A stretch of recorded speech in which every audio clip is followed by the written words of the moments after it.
Hi, I'm the kind of guy that people see in the streets and then turn the other way because I own pretty much every Sonic game in existence.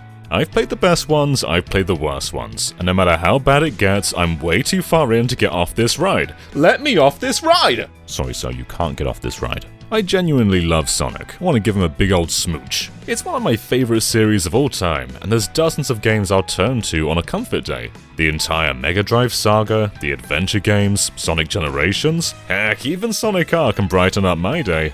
I'm fully aware they're not all good, but I don't believe every Sonic game is bad, and I definitely don't believe every 3D Sonic game is bad. There's a reason a lot of us don't give up on this guy. We genuinely love what Sonic games are capable of. Now, when it comes to the worst games in the series, you'll hear the obvious ones like Sonic Boom Rise of Lyric, Sonic 06, Sonic Chronicles, Sonic Labyrinth. But something I've been hearing a lot more lately is Sonic and the Secret Rings. Wait, this is one of the bad ones? I mean, I guess I've not really played it since it came out, but I remember enjoying it. I didn't have a burning passion, but it was something of a comeback after, what do you call them?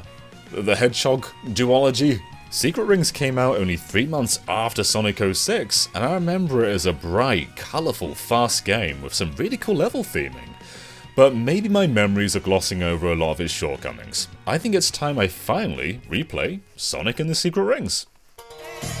The Sonic Storybook series. Well, that's what Sega of America called it anyway. On the American box art for Black Knight, there's a little logo popping out of the corner saying the Sonic Storybook series. But neither the Japanese or European versions have this, so this is just kind of like American marketing that we've all adopted. This is the Storybook series. I originally intended this to be a video covering both games, but after replaying both, I actually don't think they're that similar, or at least not similar enough to be thrown into the same video. We'll be looking at Black Knight another time, but it does some really cool stuff. Anyway, Secret Rings. This was one of the earliest Wii games, coming out only 3 months after the launch of the system, and back then Sonic could sell me on anything. Hey, wanna buy an N-Gage? You bet I do, Sonic! I was so stupidly excited for Sonic 06, and I must have watched this teaser trailer 1,000 times. But back then, it was never just one Sonic game. There was always the core games to look forward to, but alongside them we had handheld stuff like Advance and Rush, and spin-offs like Riders, and then Shadow the Hedgehog and Sonic 06 were only a year apart. They may not have all been hits, but if one game were a letdown, usually something better wasn't too far away. But alongside watching this every day of my existence, I'd also binge this. Sonic Wildfire. That's gotta be a cool game.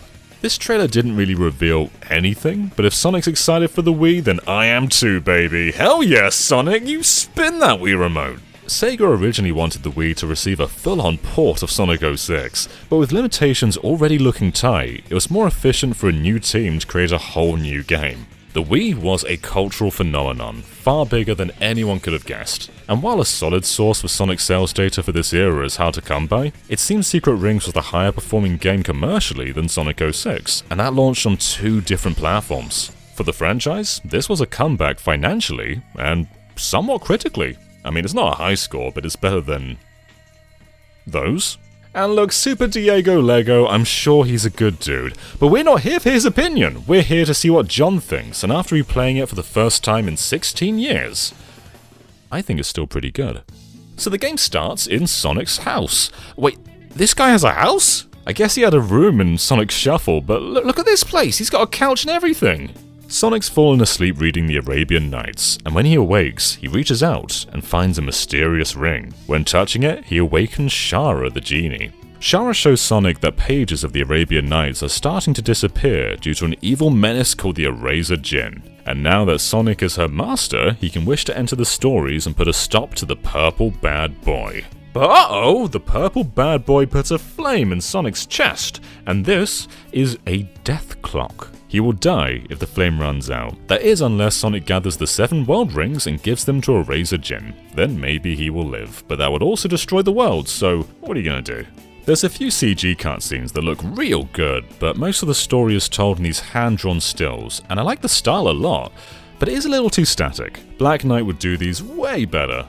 A few other Sonic characters appear, and look, I'm not going to question the storytelling of this little spin-off. No, I am. Sonic came into the storybook, but did Knuckles? I don't think so. Why is he here? This is not acceptable. I require a refund. It's not exactly the best Sonic story, but you do get lines like this. Just touching it makes me feel like I've got a whirlpool of emotion spiraling around inside me. I can't even begin to imagine what having all 7 rings would do to someone. It might even open the gates of hell! Did Sonic just say the gates of hell? I remember one of the early demos had this really simple tutorial where Sonic just kind of runs along and the game checks that you understand the controls. So it's like, okay, move, okay, jump, okay, walk backwards. I mean, this is a whole new control style, a tutorial's kind of necessary. I think this was a really good and fast way of doing that, so of course they cut it from the game. Instead, you spend like 15 minutes going through individual tutorials for every single move. Like, here's the turning mission. First you have to go through the menus, load the mission, turn for a bit, you're done. Here's the jumping mission. So you go through the menu, you load it, you jump a bit, and you're done. Why couldn't it just be one big level? I don't know why is it like this? So alright, this isn't the best first impression, but let's just play the damn thing. Let's get into this. I'd say Secret Rings kinda sets the foundation for the next 2 decades of Sonic. I always wondered how they went from the sloppy delivery of 06 to the massive production of Unleashed in just 2 years, and I think Secret Rings is the answer. With this game, they'd already started to build Unleashed. There's very small things like a countdown before the start of the level, but also the camera position is really similar. Movement's less about full 3D space and more about moving forward and strafing. They've both got experience points that change how Sonic moves. The homing attack's got a lock-on now. They both have a mid-air stomp. There's even a boost meter here. Though in fairness, the boost in Secret Rings is much more like Shadow the Hedgehog's Chaos Control than it is a full-on boost. But still, a lot of gameplay pillars are right here in Secret Rings. Everything from Sonic's moves to general level design is way less adventure and way more Unleashed. It's kind of fascinating in retrospect. But that's not to say that it plays like it. Secret Rings for sure has its own unique feel, as this is an on-rails 3D Sonic. All the freedom of movement has been pulled away, and instead Sonic is constantly running forward. And while you can brake and reverse if needed, the game isn't exactly designed for that to matter that much, at least in the core levels. These are roller coasters, constantly accelerating, sometimes slowing down to build up some tension, but then unleashing the fastest speed Sonic had ever reached until this point. I think the idea of an on-rail Sonic game is really good. Sometimes you're like, Sonic, it's a wall, it's a dead end, how are you going to get past this one? And he just runs up it. It's a constant guided thrill that couldn't be replicated if it had full control. Like there's one moment where you're running away from freaking dinosaurs, and then to escape them you hop on a log and surf down a river. That's rad as flip! The idea of being on rails was obviously born out of a limitation though, the Wii Remote. The Wii was only 3 months old, and while they could have given us a much more traditional game with a nunchuck, they wanted to utilize the new tech, and this is what divides a lot of people. Secret Rings does not have traditional controls. You use motion controls to tilt Sonic left and right, and while you can jump with the button, you lunge forward to do a homing attack. You know, and I've always been a fan of different control styles, and I don't really have a problem with this. But there are some baffling decisions, like making better handling one of the upgrades? Like, what? Sonic legitimately doesn't respond as naturally until you unlock this. That's nuts! The homing attack was something I saw a lot of people complain about, and I can't really say that resonates with me. Like, you just sort of go, I don't know if some people thought you were meant to go like, Hooah! There was only one point in the game where I found motion to be too much, and we'll get to that. My arms are still feeling that one. But you might be able to tell that I'm holding back a little bit, and being a little bit too kind to this game. I think when you're in one of the core levels and you're constantly moving forward, there's a really good flow here. To me, it's not just good, I think this is great. But it's only a fraction of the game. In typical 3D Sonic fashion, it forms a really good core, and then fills it with something much more tedious to pad out the runtime. You'll finish the first level and be like, okay, where's the rest of the game? Only to see that a bunch of missions have opened up in the area you were just in. Now, missions like this are really cool for replay value when they're optional, like in Sonic Adventure. But not only is that not the case here, it is incredibly unclear which ones you have to even do. A particular mission will trigger the story to keep the game moving on, but there's no indication which mission will do that. And what's more, doing missions unlocks more missions, so sometimes the mission you need won't show up until you've done another mission. And then you still don't know which one it is that you have to do. There was one point in the game where I finished the newest level, and that didn't unlock anything else in that area. Like, what do I do? So obviously I go back to doing missions and levels I've done already, not the brand new one I've just unlocked and want to explore, right? No, I've got to go back. Of course, this is the obvious thing to do. Why explore a new place when you can just keep going back to the old ones? That's not to say that all the missions are bad. Far from it. A lot of them completely change level designs, or at least mix things up. So it's not like you're playing the same level over and over and over again. Well, apart from the ones where you do exactly that, like racing a light towards the end of the level. That is just doing the same level again. Well, sometimes it's not, sometimes those missions are unique. There's no rhyme or reason. There's some that are incredibly short and easy, like homing attacking a single enemy in the air. They're sort of fun. Rampage is a mission that comes up a lot, where you basically defeat a bunch of enemies. This sounds really familiar, and yeah, it's kind of the same thing. Some levels have plenty of enemies, and so it doesn't really matter if you miss a few. There's always more coming up. Some levels don't do that though, and so you run around in circles until you find the next enemy. And again, in some of the levels that do this, more enemies just respawn, so you can just keep flowing, it doesn't matter. But in other levels, they don't do that, so you just go around this very empty area until you find a new enemy. There's no consistency! These list missions just don't really play well with the on-rails formula. I mentioned earlier you can walk backwards in secret rings, and you'd probably wonder why would you do that in an on-rails game? Isn't the point to always be moving forward? Yeah, it is, sure. But not in these missions! And for what it's worth, I've heard a lot of people complaining about the backstep, they just can't get it to work. You just hold the Wii Remote like this, I don't think there's any issue there. But just the move itself is so counterintuitive to the point of the game. It's clearly not designed for Sonic to reverse, you can't see what you're doing and it feels incredibly clunky. But you will end up using this in a ton of missions. Heck, sometimes the main levels decide to get more open too. This pirate ship level throws in enemy gates, so you've got to destroy all the enemies to move on. In an on-rails game? The arena's designed for a character that can move around freely, and that's not what this game is about. It's a really weird moment that doesn't work with the style. This level also has extremely narrow platforming sections demanding precision with the quick stomp. There's infinite lives in secret rings, so failing doesn't matter too much, but the perspective really isn't great for this kind of platforming. So the pirate ship level does have its problems, but the majority of others are really cool. The first one shows how beautiful the game can be. Sonic's run cycle can look a bit weird at top speed, but the art direction is on point. Though I must say, Sonic doesn't have a mouth. I mean, I guess it doesn't matter when you don't really see his face, but there's no mouth! I'll shut that mouth of yours permanently! He doesn't have a mouth! And man, the soundtrack too! There's more vocal tracks in this game than any other Sonic title, and it's just the right amount of bad butt rock. This dinosaur level is pure sex, and it's mostly because of the song. Let's have a listen to the lyrics. Dino! It's jungle! Dino! The what you are! Dino! It's jungle! Dino!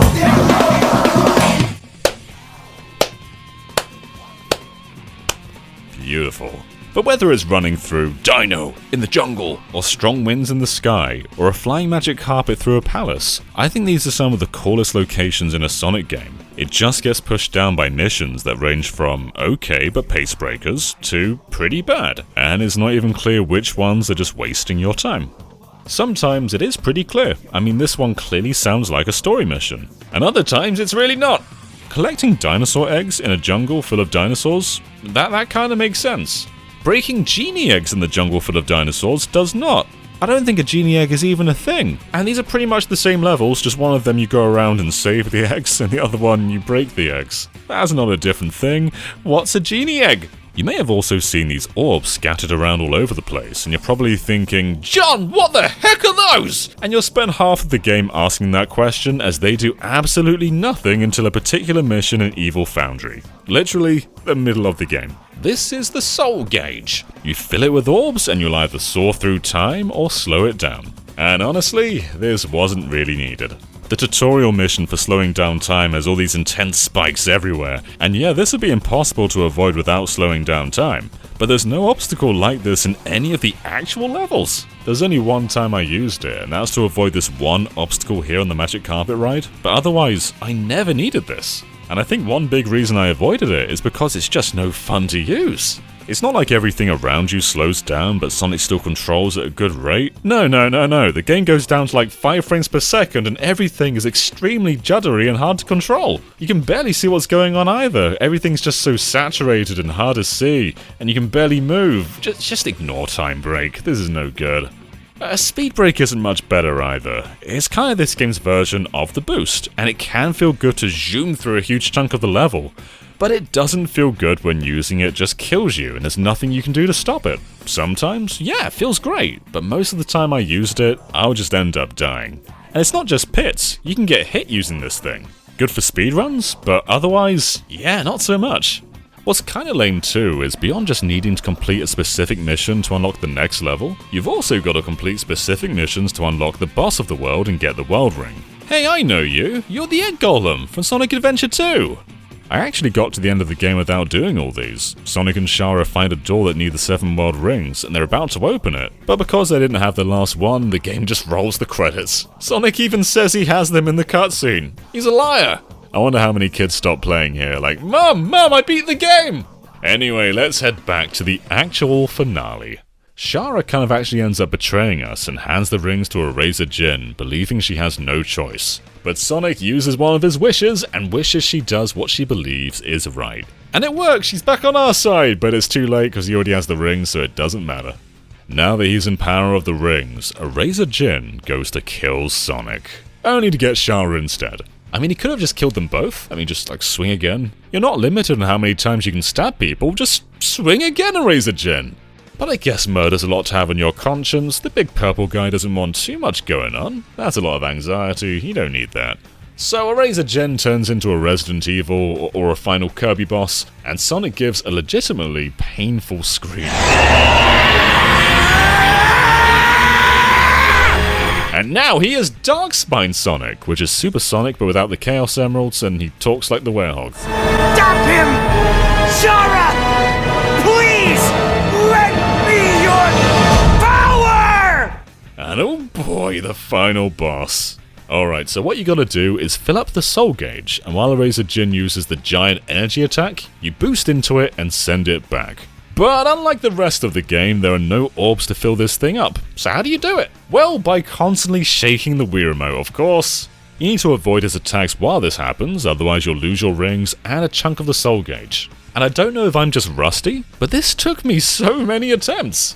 I shook more than I've shaken in years. I feared the shake, but now the shake fears me. The timing's also really precise on when you need to boost. Like, this is fine. This is not. This is not. This is not. What do you want from me? But eventually, we did it. My arms are jelly, but we did it. However, Eraser Jin is immortal and can't be defeated. But Sonic has his lamp and is now the master of the genie. Sonic wishes for Shara to come back to life and, actually Sonic, you can't do that. That's breaking one of the sacred rules of the lamp. Did you even watch Aladdin? Oh, it works. I mean, I would have wished to know what a genie egg is, but I suppose those are good wishes too. My third wish! Eraser Jin, you shall live out the rest of time trapped inside your lamp as you were in days of old!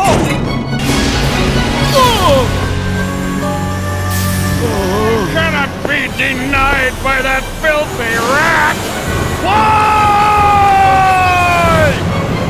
I told you, I'm not a rat! I'm a hedgehog! Shara, will you grant me one more wish? Oh, he's gonna wish to go home and wrap up the story. I wish for a mountain of handkerchiefs. Oh, do you live here now? Now, just let yourself cry. As much as you need to. You'll have plenty of handkerchiefs to help you through it. And that is Sonic and the Secret Rings. What do you mean there's a multiplayer mode? So the main game was done entirely by Sonic Team, but the multiplayer was done by a company called Now Productions. And it's Mario Party. This is a surprisingly ambitious side mode. There's 40 minigames with 6 different boards, so like, this is good in terms of content. It's just god-awful. The controls don't actually work. When people think about Wii controls being an evil sent by the devil, I'm pretty sure they've played a few games like this. I swear, they aren't all like this. Some of them are fine. At least this gets in more characters, like Blaze, Cream, Silver, and Shadow. And I guess the best thing I can say about this is because it's done by a different studio, it didn't take any resources away from the main game. So, good job existing. Sonic and the Secret Rings is for sure not always great. When it's allowed to just be itself and provide raw, on-rails thrills, I think this can be a very good 3D Sonic. But that level of fun isn't consistent. Having to do missions just as a concept is an obvious buffer. It's just to make the game longer, and it's not always bad. Sometimes it's even done pretty well, but most of the time, it interferes with the whole formula of a Sonic game that's always meant to be moving.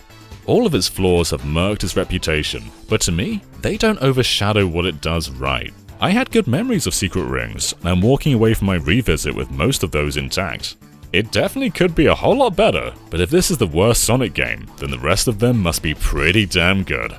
So, I think this is one of the good ones. Yeah, it's not one of the best Sonic games ever made, there's still a lot of flaws.